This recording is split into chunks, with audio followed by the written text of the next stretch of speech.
ایک دفعہ سلطان صلاح الدین ایوبی کہیں جا رہے تھے کہ اچانک سلطان کی نظر ایک اونٹ گاڑی پر پڑی جو بوسا لے کر جا رہا تھا۔ سلطان نے اپنے قافلے کو روکا اور اونٹ گاڑی والے سے پوچھا، جس کا نام ایلگن تھا۔ سلطان صلاح الدین ایوبی نے اپنے ترجمان کی مدد سے اونٹ گاڑی والے سے گفتگو کی، جس نے انہیں بتایا کہ میرے اونٹ کی عمر 5 سال ہے اور میں پیار سے اسے غازی کہتا ہوں۔ سلطان نے ایلگن کی سادگی دیکھ کر بہت متاثر ہوا اور مسکراتے ہوئے کہا، تمہارا یہ اونٹ مجھے بہت پسند آیا ہے، کیا تم مجھے اپنا یہ اونٹ فروخت کرو گے؟ ایلگن نے کہا، سلطان معظم، میں یہ اونٹ آپ کو فروخت نہیں کر سکتا، کیونکہ اگر میں نے یہ اونٹ آپ کو فروخت کر دیا تو میری بیوی اسی وقت اپنی جان ہی دے دے گی۔ سلطان حیران ہوا کہ ایسا کیا کہہ رہے ہو؟ ایلگن نے کہا، سلطان معظم، اس اونٹ اور میری بیوی کی ایک عادت مشترک ہے، لیکن وہ عادت میں آپ کو یہاں نہیں بتاؤں گا۔ اس کے لیے آپ کو مجھے محل میں دعوت پر بلانا پڑے گا۔ سلطان اس کی بات سن کر مسکرایا اور اس سے کہا، آج سے ہم بہت اچھے دوست ہیں، کیا تم اپنے اس دوست سے محل میں ملنا پسند کرو گے؟ ایلگن نے جواب دیا کہ ضرور، آپ کی مہربانی ہوگی۔ اس سے زیادہ وہ بول نہ سکا۔ سب لوگ اس کو حیرت سے دیکھنے لگے۔ سلطان نے ایک قلم اسے تحفے میں دیا اور قافلہ روانہ ہوا۔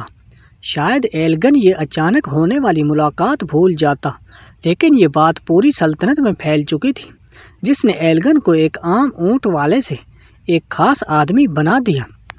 دوسری جانب سلطان صلاح الدین ایوبی کے اس عمل کو واہ واہ ہونے لگی۔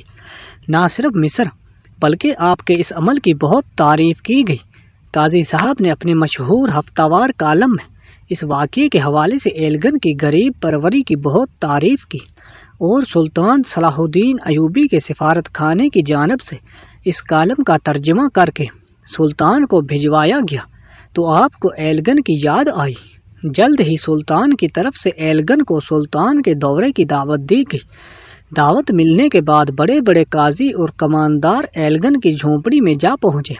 ایلگن اس جھونپڑی میں بہت عرصے سے رہ رہا تھا۔ وہ بہت سادہ زندگی گزار رہا تھا۔ سلطان کی دعوت ملنے کے بعد ایلگن پریشان ہو گیا، کیونکہ جس علاقے میں وہ رہتا تھا وہاں پانی کا کوئی خاص ذریعہ نہیں تھا۔ وہاں کے مکین کئی میلوں کا سفر کر کے پانی چشموں سے بھر کر لاتے تھے۔ اسے فکر تھی کہ اس کی غیر موجودگی میں ان کے گھر والوں کے لیے پانی کا بندوبست کون کرے گا۔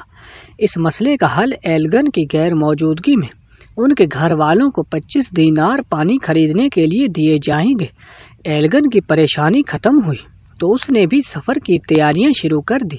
جب مصر میں ایک عام اونٹ والے آدمی یعنی ایلگن کی خبر عام ہوئی تو سلطان صلاح الدین ایوبی رحمۃ اللہ علیہ نے ایلگن کی میزبانی کی پیشکش کی، اور سفر کے لیے سواری کے انتظام کے بعد روانگی پر سلطان نے اسے الوداع کیا۔ سلطان کی طرف سے بہت سے انعام و کرام سے نوازا گیا۔ ایلگن اونٹ والا مصر سے ہوتا ہوا فلسطین جا پہنچا تو اس سے سرکاری مہمان کی حیثیت پروٹوکول دیا گیا، اور سلطان کے سفیر کی امداد کے طور پر دیگر لوگوں کے ساتھ ایلگن کے استقبال کے لیے لوگ موجود تھے۔ سلطان صلاح الدین ایوبی نے ایلگن سے ملاقات کی اور کہا کہ افسوس ہے کہ آج موسم خراب ہے اور ٹھنڈی ہوائیں چل رہی ہیں۔ ایلگن نے ترجمان کی مدد میں جواب دیا، جب تک انسان پرجوش ہے تب تک ٹھنڈی ہوائیں اس کا کچھ نہیں بگاڑ سکتی۔ ایلگن کو سلطان کے خاص کمرے میں ٹھہرایا گیا۔ صبح کے وقت جب سلطان نے ایلگن سے جب اونٹ کے متعلق پوچھا گیا کہ آپ نے وہ اونٹ سلطان صلاح الدین ایوبی کو فروخت کیوں نہ کیا، تو اس نے کہا، اونٹ کی مثال ایک عورت کی طرح ہے۔ جیسا کہ میری بیوی دونوں کے بارے میں مجھے کچھ معلوم نہیں ہوتا کہ ان کا دوسرا قدم کیا ہوگا، نہ آج تک میں اس اونٹ کو سمجھ پایا، نہ ہی اپنی بیوی کو۔